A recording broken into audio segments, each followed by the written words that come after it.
Good afternoon, guys. Brian with VetteSource here on Friday afternoon. Finally able to get with you guys for a few minutes here. Weather wasn't really cooperating with us on this Friday. We got kind of a slow or sluggish cold front that came through, which cools it off for us here, but by first week of May, we're really starting to get into our hot weather down here in Houston. So today, real quick, we're going to do one last little video here for the 72 big block car 454 LS5 that we picked up a few weeks ago. If you're just now tuning in or just catching these series of videos, there's a link there at the top to the playlist for the videos I've made on this car so far. So recap, this is a car that was sitting in the dirt for quite a many years, and we're going to go ahead and restore it, put it back on the road again, because it's a really nicely equipped big block 454 turbo 400 automatic, power steering, power brakes, air conditioning.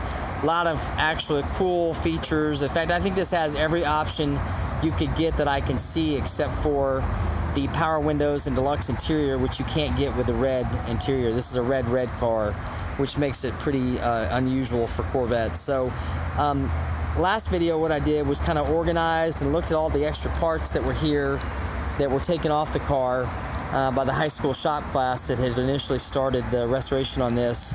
And amazingly enough, a lot of it was included. I'm just missing red seat belts, the belt side, not the receiver side, and I'm missing the side gills there on the side. So today what I'm going to look at real quick is I'm going to show you the areas that I'm really going to have to focus on for restoration of this car. If you haven't restored a car before, it's a rather large commitment to make, okay?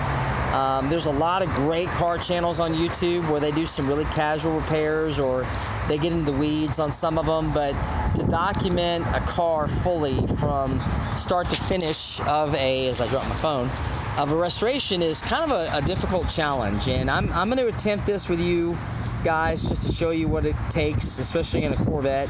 It will take me a little bit longer probably than I normally would, because I'm going to document a lot of the process, but I want to show you what's going to go into it. So, you know, now that we've inventoried the parts, we've seen what's here, what we're going to do today is I'm just going to do a quick walk around and show you what areas I'm going to need to focus on. So obviously, of course, you can see here body-wise, other than this one horrendous spot, which looks like, frankly, that looks like a tire blowout to me, but no way to tell for sure what happened in the past. This whole quarter panel is going to have to be replaced. As I've discussed in my previous videos, the frame is going to have to go. This has got enough scale on it, I'm just not willing to take the chance of it being messed up. We've got some body damage here, which is not major. I can glass that back in. As long as I have the pieces, I'm good. Over here, everything looks fairly solid and complete. In fact, the one thing I really did like is the doors are still relatively straight. There's no rust on these doors. These doors are metal, by the way, inside. The inner surface is metal, the inner structure is metal, and they're looking pretty good. I need to clean this up, but I'm really still impressed with the way they shut as something falls off. Oh, that was a handle that I put in there. They damaged this, of course, in the corner, moving it around. Front end looks fairly good. This has got some damage to it right here. My front balance, obviously, being probably was pushed by the wrecker, something was damaged. Headlights, you know, for some reason, I think what they did is they tried to take the headlights out and figured out they didn't know how to get them out of there. So those are just sitting loose in there. I've got some damage on that lower valance panel that's going to have to be attended to. You can see they just, when they painted it last time, they didn't really take it apart very well. You know, the cracks that you'll get, stress cracks in these corners from the reinforcements. This will require a little bit of work, but this is worth saving because this is the original 454 hood. So good thing is, again, it's just cracked. It's not gone, missing, so I can fix that. Little chunk of my fiberglass is missing here. I'm looking, I don't know. My rivets are still intact. There's actually a panel bonded underneath here that is pretty crusty. I can feel it right here. And that's what the headlight's attached to.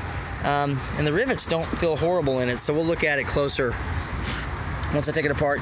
This header panel here, though, is corroded and rusted from sitting in the dirt, so this is going to have to come out, and I'm going to have to put a replacement there. I'll probably find a new old stock piece for that one, because everything on the front hinges off those front panels. Good thing, like we said, we had our panels here. Our wiper door mechanism is all here. And what I'm going to show you, though, is probably going to be the more challenging part of restoring this car. Let me get this T-top off real quick, if I can on camera. So, in the best of intentions, the person that was storing this car kept a tarp over the top of it because they had decided to pull the windshield out of it, which is not the course of action to take. So let me tell you, if you've never dealt with cars or you're thinking about dealing with a car, never, never, never, never, never, never leave a blue tarp over the top of your car if you have it stored outside. And the reason why is because what it does is it traps all that moisture in, and then as it disintegrates, the moisture gets trapped and it rots everything that's metal underneath it. And guess what? Like we said, the metal parts of the Corvette are right here. So what happened was, you can actually still see remnants of the blue tarp there. And again, you know, the previous owner didn't really know about it, so it wasn't like they did this on purpose, but you can see that nut plate is rotten right there. That one still looks pretty good. So I'm gonna have some significant welding and some other things I'm gonna have to get to in here. I'm gonna be cleaning this up quite a bit. Now inside, I may be able to clean this up. I'm gonna see what happens. The worst case, I'm gonna have to drill out a bunch of spot welds and go in and start messing with it. Because you can see once we get past here, our corrosion kind of goes away. We've got some on this inner bulkhead. This bulkhead right here is steel as well. But I'm really gonna have to clean the whole car up to see what I'm working with. And once I get in there, amazingly enough,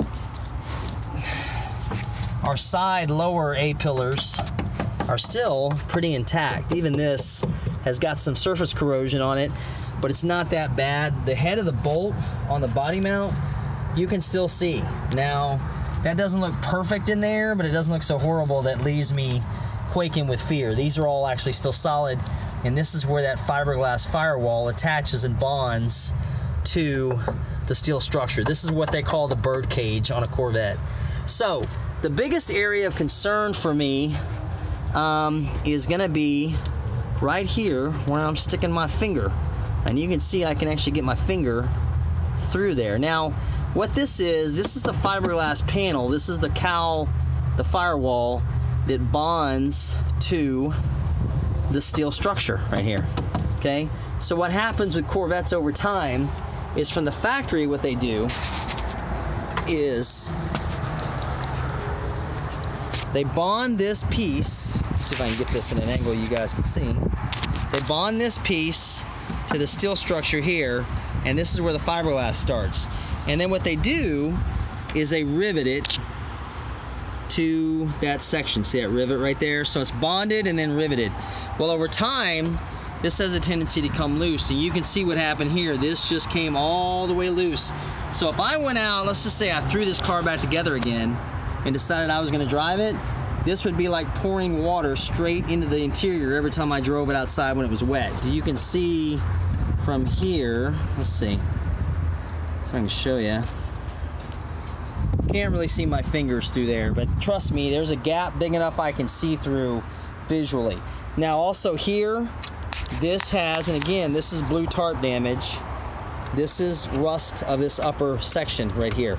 Now, the good thing is these panels are spot welded into place right here, so I can drill the spot welds out and replace these with good panels, and these are only from 68 to, I think 72 is the last year that they had this actual shape to them. Because of the wiper door assembly, they have to fit in a certain way. The wiper door sits down against them in a certain, in fact, you can see it right here, where it sits down against there like that, okay? So that's why that cowl is shaped that way. So what I'm gonna have to do, it's actually a little bit further over because you got, I don't know, I got some gap here I'm not seeing. Oh, wait a minute, I'm sorry, I'm thinking backwards here. So this goes there, and then the cowl, you can see on the underside where it's got the raised portions and it goes in through here. So anyway, this is gonna be a major area for me to work on. And what happened on this side, this panel just straight up rusted all the way through. So I'm gonna have to get to that. And you can see what happened here, where this fiberglass bonds originally to this steel structure, it's rusted. I mean, it's rusted. So this interior panel here, you can see the corrosion underneath that when I pull that back. This is originally riveted to the place, but the rivets came loose. So what happened is that moisture just came down through here and sat and collected inside of here. So honestly, what's gonna happen with this is I'm going to end up pulling the entire front clip off the car. That's the only way I'll be able to get to all that appropriately, and then I can work on the front clip separately because I really want to save that original black glass on the car. One other thing too, this got a little crusty through here. You can see really heavy up in here. So this is all going to have to be shot blasted. I'll make it not shot with a soda, but with another heavier duty. And once I get this blasted, I'll be able to see exactly what I'm working with and whether or not I think I can save this. If not, another good thing, again, these are spot welded into place, these corners, so I can replace these corners with other pieces that I have. I can dissect this whole thing really carefully. The reason I'm showing you this is I want you guys to see the level that sometimes you're going to have to get involved with some of the restorations. It's not impossible, you just have to be persistent with it. Now what I'm going to do is, again, I've already stated, this will probably be the last video I make of the body side of this car for a while. It's just going to be simpler for me to go ahead and start with a mechanical restoration on this. So I'll be picking up the frame for this in the next couple of weeks and blasting that and painting. I'll reassemble that frame pretty quickly, and then we'll go from there. But for the time being, after today, we're going to finish up the reassembly of the Firebird, the yellow gold Formula 350 tune port injection teardown that turned into a head gasket job. We're going to go ahead and take care of that, and then we will jump back on this, and if we got some other cars I need to get squared away, we'll do those as well. So I just want to give you guys a quick Friday update, let you know where we're at on this one here, and we're not going to forget about it. I think the next video you'll probably see me make on this is I will actually go through and make a spreadsheet on anticipated pro forma costs of what the budget's going to look like for the restoration, because I think if I had to pick any big block that would be a daily driver, this would be the one with this automatic transmission and 72. The compression ratio wasn't terribly high on these, so it's really a drivable car with the air conditioning and all the comfort features it has. So that's going to wrap it up for me today, and then I'll be back next week, like I said, with yellow gold formula rebuilding. We're going to start putting that back together again. So thanks again for watching, guys. If you got any questions for me, just let me know down in the comments below, and we'll see you guys next week. Talk to you then.